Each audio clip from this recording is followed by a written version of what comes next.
All right, so we'll say good morning. Baruch Hashem, we are continuing in our regular schedule of Mesillas Yesharim, and we are picking up in Mesillas Hashem this morning in Parak Yud chapter 18, the section titled Bebeir Midas HaChasidus. So we'll say, so again, we now come to a midah that we've referenced many times over the course of our journeys through Mesillas Yesharim. Literally, again, the midah of Chasidus. We'll translate Chasidus right now as piety. So the Ramchal writes as follows: Midas HaChasidus tzrichihi be'emes lebeir gadol. So the Ramchal writes that this midah of Chasidus really requires a significant amount of explanation. He says why? Because kimin hagim rabim udrachim rabim ovrim bein berabim me adam b'shem Chasidus. So there are many things that people do in the name of Chasidus. In other words, many things that people do in the name of piety or for the sake of piety. Ve'enam ela galmei Chasidus. But in reality, these are not acts of piety. Heather Bus is an interesting lashon. You know, a galmei Chasidus. What's a golem? Right? A golem was just like a figure, right? A figure, like a shape, a figure, like a clay figure. So there are things that people do. It's like a golem of Chasidus. In other words, their intention is Chasidus, right? The goal is Chasidus, but it's not Chasidus. It's just like a shapeless form of some activity that's supposed to resemble Chasidus. B'li toar, b'li tzura, or b'li tikun. And ultimately, again, these actions are b'li toar. B'li toar means they don't possess spiritual beauty.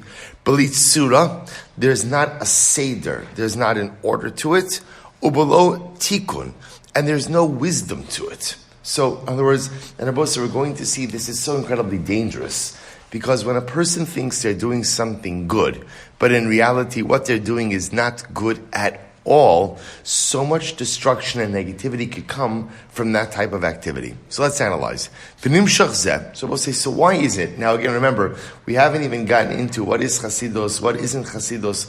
The way that Ramchal is introducing this to us is, just know, there are many things that people think are forms of Chasidus, but in fact they are the antithesis of pious behavior. Why is this? The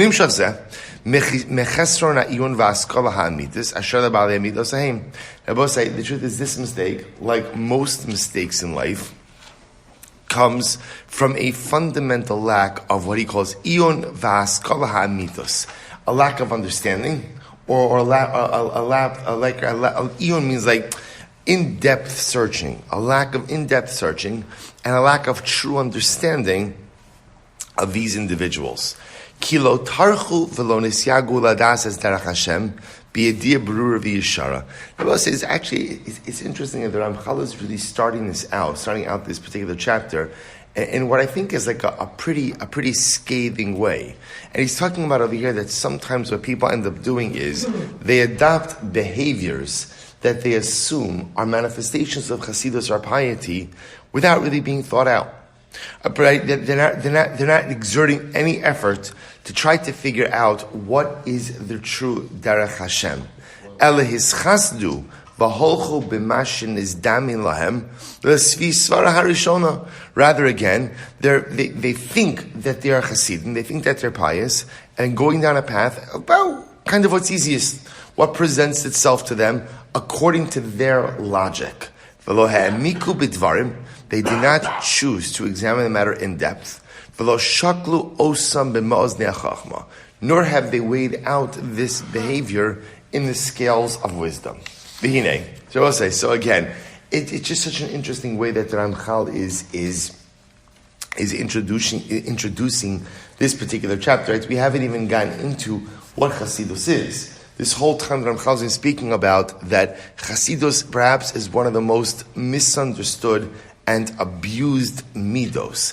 People kind of inventing their own forms of personal piety, advancing that as a form of Chasidus, when in fact often it's the antithesis of it. V'hinei. Therefore the Ramchal continues. V'hinei. Therefore the Ramchal says, what's the problem here? The problem here is because people have misunderstood and therefore again misused or developed forms of behavior which are the antithesis of Chasidus. It's given Chasidus a bad name. It's giving Chasidus a bad name. In other words, because people have advanced certain things in the name of piety that are not true displays of piety, it just gives it a bad name in the eyes of the masses. Ba'asher kvar yachshavu shechasidus tali b'divrei hevel o dvarim neged haseichel v'hadeya hanachona. To the point where I said that people sometimes think, the general masses think, that what's chasidus, what is piety? Piety are things that are illogical.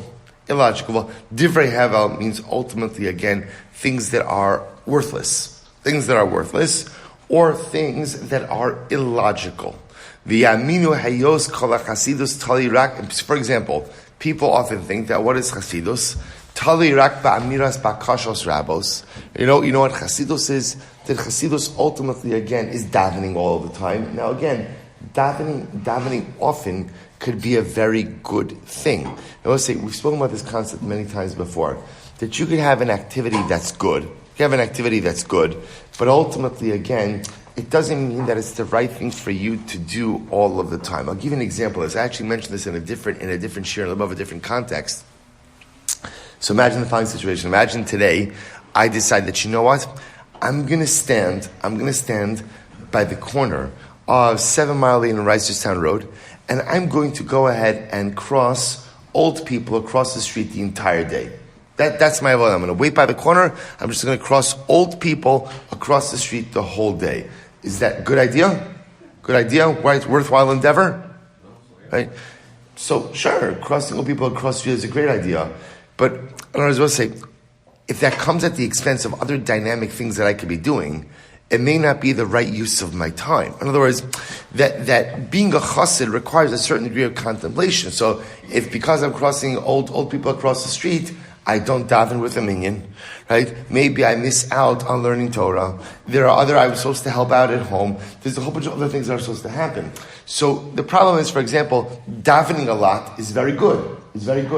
But again, if that becomes the totality of everything, perhaps that's misplaced chasidus. He's describing over here that people think that chasidus is just davening a lot, bakashos rabos, viduyim gilon, constantly confessing your sins, bichios, crying, hishtachavios, bigdos, prostrations, sigufim hazarim, self-afflictive behaviors, shiam b'spama adam satzmo. For example, what are these self-afflictive behaviors?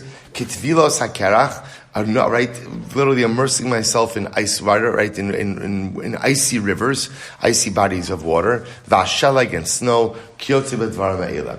So we'll say, it's these types of behaviors that people often associated with chasidus. These self-afflictive, punishing type excessive behaviors. If it was, someone who does that, that's piety.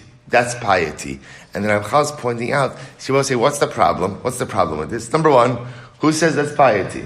Right? Who decided that that's chasidus? Number two, I will say, for most people, that behavior is something we're not going to do. In which case, what's ended up happening is, it creates a sense that piety, that chasidus, is something that is not within reach of the normal person. So because of perhaps well-meaning, well-intentioned people who decided to go ahead and label these self-afflictive, punishing behaviors as chasidus, it gives chasidus a bad name in the eyes of the masses, plus the fact that it's actually an erroneous definition. V'hinei lo yadu, and people don't realize, ki'afapi shektas devarim ela, ki'afapi shektas devarim ela tzrichon lebalit tshuva, that I will say, is it true that some of these behaviors are appropriate at times for certain individuals? Sure. If someone's going to be about tshuva, so I've committed an avera and I want to do tshuva, there might be certain extreme behaviors that I need to take on in order to right my personal ship, right? Prushim, I will say, are people who live at a very, we'll call it almost a certain degree of ascetic behavior. So is perhaps some of these extreme behaviors right for certain individuals at certain times? Perhaps. But hine lo ela no serach hasidus klal. They will say, but remember again, extreme behaviors for extreme circumstances on an individual basis does not create a general definition for a midah needed by the masses. So Chassidus is a level that all of us have to reach. Therefore, by definition, it must have a definition that makes sense for the general public for most times. So again, whereas these extreme behaviors that we just outlined may have a time and a place for certain individuals, they do not represent the core definition of Chassidus. So Chassidus is not based on these behaviors. Ki imatov shebeminhagim ha'eleh huray lehislavos ela Chassidus. Mesillas Chassidus atzmo. So we'll say, so what is Chassidus? So it's interesting, right? So now we've spent all the time that Ramchal says Chassidus gets a very bad name because, if you stop most people, what does it mean to be a Chassid? People say, Chassid, that's a person who engages in extreme behaviors. Like what? Like immersing in icy rivers, like rolling in the snow, like self-afflictive behaviors, like davening all the time, like fasting all the time. So Ramchal says, no. That's not what Chassidus is. Those are extreme behaviors for some people at some points in time, but does not represent. So what is Chassidus? Mesillas Chassidus asmahu davar amok ma'od la'avinu al nachum. Ramchal says Chassidus is something that is very deep, and requires a real depth of understanding in order to appreciate what it is. V'hu miyusad al yisodos chachma rabba v'tikun ha'ma'aseh b'tachlis.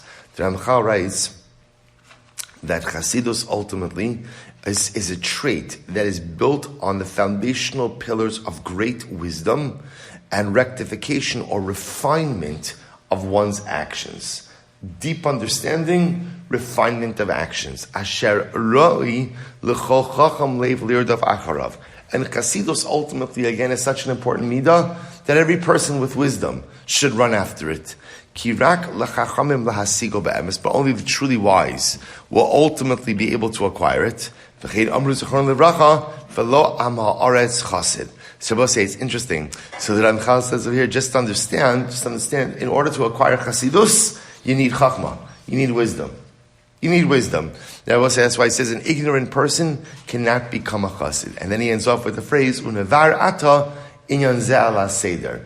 Let's explain what Chassidus is. So we'll stop over here for today. This is where we stop. So again, it's quite interesting that, so after today's shir, somebody's walking out, you're walking out, someone stops you.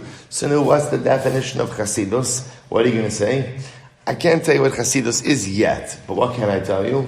I can tell you what it's not. And I will say sometimes in life, the way to start to understand something is by identifying what it's not. What I know Chassidus is not is extreme behaviors. Is there a place for extreme behaviors? Yes. For certain individuals, at certain times, but definitely not the collective approach. Now that I know what Chassidus is not, in Mesillas Yesharim we set the stage, I will say tomorrow, for what Chassidus is. Shkoyach.